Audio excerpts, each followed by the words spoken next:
बिस्मिल्लाहिर्रहमानिर्रहीम। अस्सलाम वालेकुम जी, welcome back to me Taqi official. और आज मैं लेकर आई थी जी करेले। आज नहीं लाई थी इनफैक्ट, मैं कल लेकर आई थी और मुझे था कि जो है ना मैं बहुत अरसा हो गया मैंने कोई करेले गोश्त नहीं बनाए।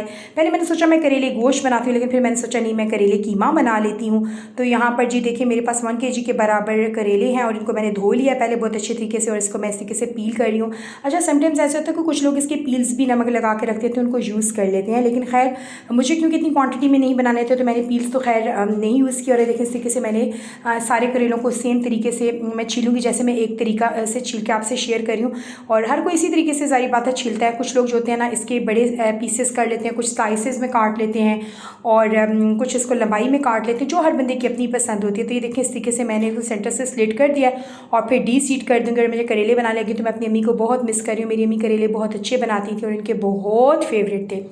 तो यहाँ पर ये देखिए जी करेलों को ना मैं मीडियम से स्लाइसेस में काट लूँगा। आप चाहें तो बारीक लच्छे भी इनके काट सकते हैं, लेकिन मैंने थोड़े से क्योंकि कीमे और गोश्त में थोड़े इस तरह के अच्छे लगते हैं। तो यहाँ देखिए मैंने सारे जो है ना करेले इस तरीके से काट लिए हैं और ऊपर मैं 1 से 2 टीस्पून इनके ऊपर ना नमक लगा दूंगी। और जो लोग कहते हैं ना कड़वाहट वाले करेले बनते हैं, कभी भी कड़वे आपके नहीं बनेंगे। इस तरीके से आपने नमक लगा के उनको थोड़ा सा हाथों से मसलना है।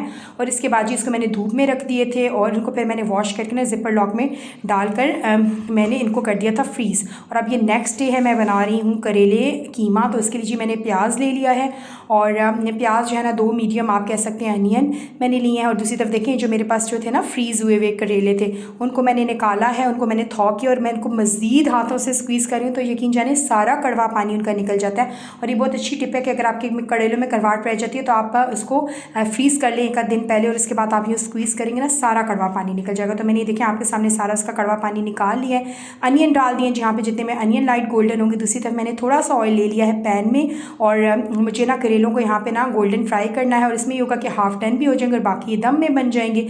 तो इनको हल्का हल्का मैं फ्राई कर रही हूँ। अम्मी करेले कीमा बहुत मज़े का बनाती थी, करेले गोश्त बहुत अच्छा बनाती थी। मैंने अम्मी को प्याज करेले जो मसाले टमाटर प्याज़ों वाले होते हैं ना भजिया जिसे आप कह सकते हैं बेसिकली करेलों का, वो बहुत पसंद था और अम्मी बनाया करती थी। तो आज मैं अम्मी को ना बहुत ज़्यादा मिस कर रही थी और मैं सोची काश की अम्मी होती और मैं उनके लिए करेले गोश्त बनाती और जब चाहती तो लेकर जाऊँ ना। तो खैर जी बस क्या किया जा सकता है। तो यहाँ पर देखिए मेरा अनियन लाइट गोल्डन हो गया।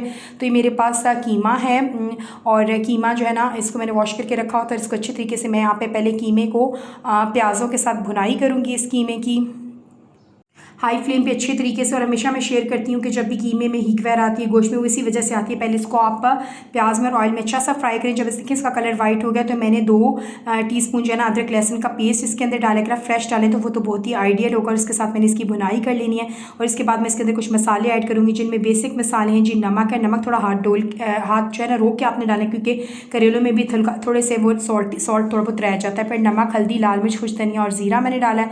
और इन मसालों के साथ हल्का सा इसको 1 आध मिनट के लिए मैंने बना लेना है कि मसाले जो है ना वो भी हल्के से फ्राई हो जाएं। इसके बाद ये टमाटर हैं जी 3 अदद टमाटर हैं बड़े साइज़ के, इनको मैंने स्लाइस किया हुआ है।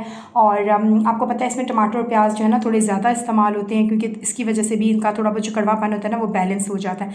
यहाँ मैंने पानी डाल के प्रेशर लगा दिया था, प्रेशर खुला है। अब यहाँ पे कीमे की मैं बुनाई कर रही हूँ, साथ में टमाटर भी मैश हो जाएंगे। और फिर जब इसकी अच्छे से बुनाई होगी तो साथ साथ मैंने इसके अंदर ऐड कर लिया जी ये प्याज जो मैंने स्लाइस किए थे 2 से 3 अनियन आप स्लाइस कर दें, हरी मिर्चें 2-3 ऐड की थी और ये ब्राउन जो थे ना थोड़े से गोल्डन फ्राई जो करेले हैं वो मैंने ऐड कर दिए। स्टेज पे इनकी हल्की सी मैंने बुनाई कर लेनी है और बस ये कि तकरीबन इसमें कच्ची चीज़ तो कोई भी नहीं है, बस इसको मैंने दम लगा देना है फ्यू मिनट्स का। और जब यहाँ पर बाद पे रखा हुआ था ये मेरा हो चुका हुआ है। इसके अंदर थोड़ा सा मैं ऐड करूँगी हरा धनिया, इसके अंदर जाएगा और ज़बरदस्त जो है ना वो कीमा करेले जो है ना वो रेडी हैं। तो बस इसमें डालेंगे हरा धनिया हम गार्निश के लिए। तो ये ज़बरदस्त जो है ना कीमा करेले रेडी हैं और इसको अभी मैं दिखाती हूँ आपको करीब से। तो यहाँ पे देखें जी मेरे करेले कीमे जो है रेडी हो चुके हैं। हरा धनिया मैंने इसमें डाल दिया था और कीमा भरे करेले भी बहुत मज़े के बनते हैं, वो भी मैं किसी दिन बनाऊंगी। और ये देखिए इसकी फाइनल लुक है, बहुत मज़े के बनते हैं। और देखें जी करेले तो होते ही कड़वे, उसमें अगर हल्की सी कुछ % कड़वाहट रह जाए तो ही उसका जो है ना एक का टेस्ट आता है कि आपने करेले खा रहे हैं। अदरवाइज़ कि वो बिल्कुल ही सारा अगर आप उसकी कड़वाहट 100% ख़त्म हो जाएगी तो फिर बिल्कुल वो ना रॉ सी उसका टेस्ट आ जाएगा। तो खैर जी हम लोगों ने यहाँ पर लंच कर लिया हुआ था और यहाँ पर जी मेरे हस्बैंड जनाब जो है ना आज फाइनली गाड़ी की डिग्गी की सफाई हो रही है। और एक्चुअली बड़े बिज़ी हो गए थे जॉब में, तो डिग्गी जो थी ना काफ़ी गंदी हो गई थी। तो आज एक्चुअली हम लोगों को कहीं जाना भी था, और इसके अलावा एक आज थोड़ा इनके पास टाइम था, तो यहाँ पे जी डिग्गी की क्लीनिंग हो रही है। और जो है ना बहुत सी एक्स्ट्रा चीज़ें जमा हो जाती हैं, स्पेशली जब आप ट्रैवल वगैरह पे जाते हैं, और स्पेशली आपके जो छोटे बच्चों का सामान होता है ना, मुझे लगता है वो बहुत मेस क्रिएट करता है। तो हमारे साथ भी बस यही सीन है। कुछ फूड प्रोडक्ट्स हैं जी, कुछ हैं। तो आज मैं अपने हस्बैंड को छेड़ थी कि आज आप बड़ा ऑर्गेनाइज़ कर रहे थे जी। मैं आपको यहाँ पे दिखाती हूँ। एक्चुअली मुझे जाना था अपनी मोमानी जान के घर, और उनका नया घर बना, और नए घर के लिए मैंने तोहफ़ा ख़रीदा। पहले मैंने सोचा मैं कुछ क्रॉकरी दूँ, लेकिन फिर मुझे लगा कि मुझे उनको कुछ कैलीग्राफी देनी चाहिए। तो ये बहुत ही खूबसूरत एक कलमा शरीफ की कैलीग्राफिक फ्रेम थी, और एक ये माशाल्लाह खाना काबा की थी ना, सुबहान अल्लाह इस पर लिखा हुआ था। और ये मैंने उनके लिए ली मोमानी जान के लिए, और कलमा शरीफ वाली जो थी वो मैंने उनकी बहू जो ऊपर वाले पोर्शन में रहती है उनके लिए ली। और यहाँ पर देखिए मैं साथ साथ अपने हस्बैंड को छेड़ी थी कि आज बड़ी सफाइयाँ, और यहाँ जब मेरे रिश्तेदारों के घर जा रहे हैं तो आप गाड़ी खूब चमका रहे हैं। लेकिन खैर जी, हर चीज़ की मेंटेनेंस बहुत ज़रूरी होती है, चाहे वो आपकी गाड़ियाँ हों, घर हों, या कोई भी अलमारियाँ हों, वार्डरोब्स हों, फ्रिज हों, हर चीज़ की ज़ाहिर बात आपको उसको क्लीन बड़ी इंपॉर्टेंट होती है। हर चीज़ को आपने थोड़ा सा ना देखना पड़ता है कुछ कुछ अरसे बाद। तो खैर यहाँ पर जी मेरे हस्बैंड यहाँ पे कर रहे थे क्लीनिंग, और फिर हम लोगों को जहाँ थोड़े टाइम बाद निकलना था, तो मैंने उनके लिए थोड़ा सा फ्रूट वगैरह मंगवा लिया था। आजकल बड़े अच्छे मैंगोज़ एंड पीचेज़ आए हुए हैं, और खैर जी वाटरमेलन तो मैं अपने हस्बैंड को हंस रही थी कि ये उनके घर लेके जाना, कहते नहीं भाई ये अपने लिए है। तो यहाँ पर ये हो गया जी। तो सेफायर पे सेल थी, और एक चीज़ और भी कहूँ कि मैं हमेशा सेल्स में से शॉपिंग करती हूँ। कुछ लोग इसका मजाक भी उड़ाते हैं, हंसते भी हैं, टॉन्ट भी करते हैं, लेकिन ये बिल्कुल हकीकत बात है जी कि अगर मैं फुल प्राइस पे ये सूट ख़रीद भी सकती हूँ तो भी मैं बिल्कुल इसको जाऊँगी और सेल में से अवेल करूँगी, क्योंकि ज़ाहिर बात है हर सेंसिबल बंदे को ऐसा ही करना चाहिए कि जब वही अगर आप थोड़ा सा लेट सूट पहन लेंगे तो क्या हो जाएगा, अगर आपको पसंद भी है तो। मैं तो हमेशा भी मैं ख़रीद सकती हूँ अल्हम्दुलिल्लाह फुल प्राइस पे भी, लेकिन मैं इसको हमेशा जो है ना, जब भी अपने कपड़े मैंने लेने होते हैं मैं सेल्स का वेट करती हूँ, और मैं हमेशा सेल्स में से अवेल करती हूँ। और मुझे इसको बात को बताने में ना कोई शर्मिंदगी है, ना कोई शर्म है, और ना ये कोई किसी के मजाक उड़ाने की बात है। तो खैर जी, यहाँ पर देखिए मैंने सफ़ायर के 2 सूट्स लिए हैं, जिनमें एक 3 पीस और एक 2 पीस है। पहले मैं आपको उनकी मॉडल पिक्चर दिखा देती हूँ। तो एक ये है, मैंने कस्टर्ड एप्पल टाइप या एप्पल ग्रीन आप कह सकते हैं, ये शेड जो था ना, इसमें तो पिक्चर में थोड़ा लाइट लग रहा है, मैं आपको रियल में दिखाती हूँ। मैं काफ़ी अरसे से लेना चाह रही थी, लेकिन जो है ना मेरी पसंद का प्रिंट नहीं मिलता था। अगर ड्रेस पसंद आता था तो एम्ब्रॉयडरी पसंद नहीं आ रही होती थी, या फिर ये होता था कि दुपट्टे का प्रिंट या इशू हो जाता था स्टफ़ का। तो खैर जी, एक मैंने ये लिया है, और एक मैंने लिया है ये 2 पीस। अच्छा, ये देखने में भी लाइट लग रहा है, लेकिन मैं आपको रियल में दिखाती हूँ। ये dark ash grey type shade है ना, और मैंने अगेन पहले भी शेयर किया था आपसे, ये बात है कि मैं जो ना कहती हूँ कि जो एक दफ़ा मैंने कलर्स पहन लिया, मैं थोड़ा रिपीटेड ना होना वो कलर्स, थोड़े से ना अगली दफ़ा थोड़ा सा चेंज कलर होना।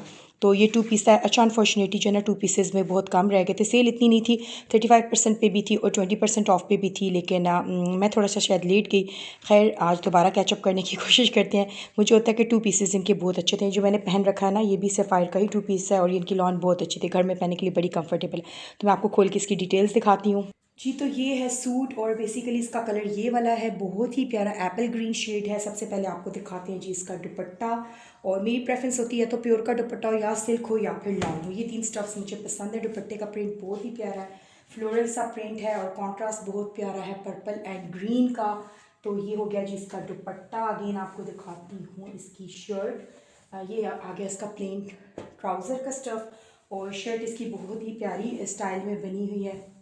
और एक सेकेंड, ये देखिए, ये इस तरह करके शर्ट का ये बॉर्डर आ जाएगा, ये सामने बॉर्डर आ जाएगा। ये इसकी जी फ्रंट साइड है शर्ट की, जिसके ऊपर इन्होंने जो है ना 2-3 पैचेस दिए। यूजुअली मैं पैचेस वाले ड्रेसेस नहीं लेती, लेकिन ये मुझे अच्छा लगा था। और इसका ये नेक का पैच है, नेक का पैच, और साथ में ये बहुत ही प्यारी ना इस पर क्रॉस स्टिच एम्ब्रॉयडरी हुई है। ये इसके बॉर्डर का पैच है, देखिए अगर आपको मैं करीब से दिखाऊं तो बहुत ही प्यारी फाइन एम्ब्रॉयडरी हुई है। और ये इसके बॉर्डर पे आएगा जी पैच, और साथ में इन्होंने इसके एक और पैच भी दिया हुआ है।